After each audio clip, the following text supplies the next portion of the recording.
ஆனால் ஒன்றை மட்டும் கூறிக்கொள்ள ஆசைப்படுகிறேன். நான் ஒரு ஓடுநரி.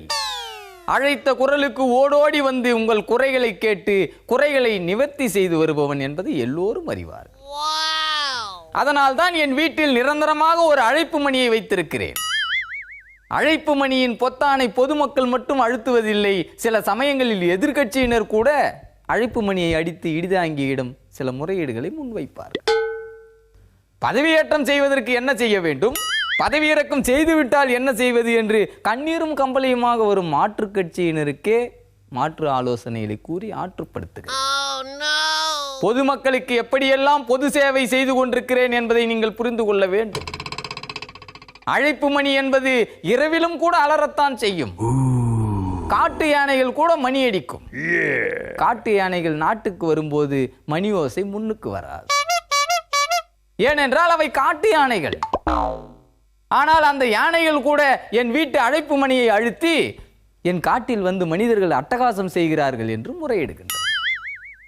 யானைகள் அழைப்பு மணி அடித்த ஓசை எப்படியோ எதிர்க்கட்சியினரின் காதுகளுக்கு விழுந்து உடனே யானைகள் அட்டகாசம் என்று பொய்யை பரப்பிக் கொண்டிருக்கிறார்.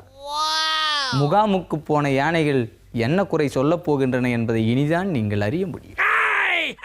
இப்படியாக மனிதர்கள் மட்டுமின்றி யானைகளும் பூனைகளும் கூட இடிதாங்கி தேடி வருகிறது.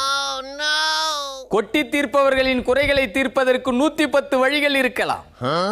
ஆனால் நிறைவேற்றுவதற்கான விதிகள் இடிதாங்கியின் கரங்களில் இல்லை என்பதை அவர்கள் அறிவார்கள்.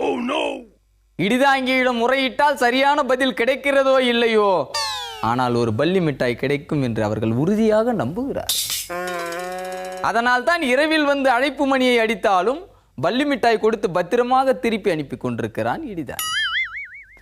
ஆனால் விண்ணப்பங்களை கொண்டு வராதவர்களுக்கு பல்லி மிட்டாய் கொடுக்கப்பட மாட்டாது. நான் ஒரு கண்டிப்பான பேர் வழி என்பதை ஊர் உலகம் அறியும். ஆனால் இதற்கு உலை வைக்கும் நோக்கில் சிலர் ஆலோசனை செய்து வருகிறார்.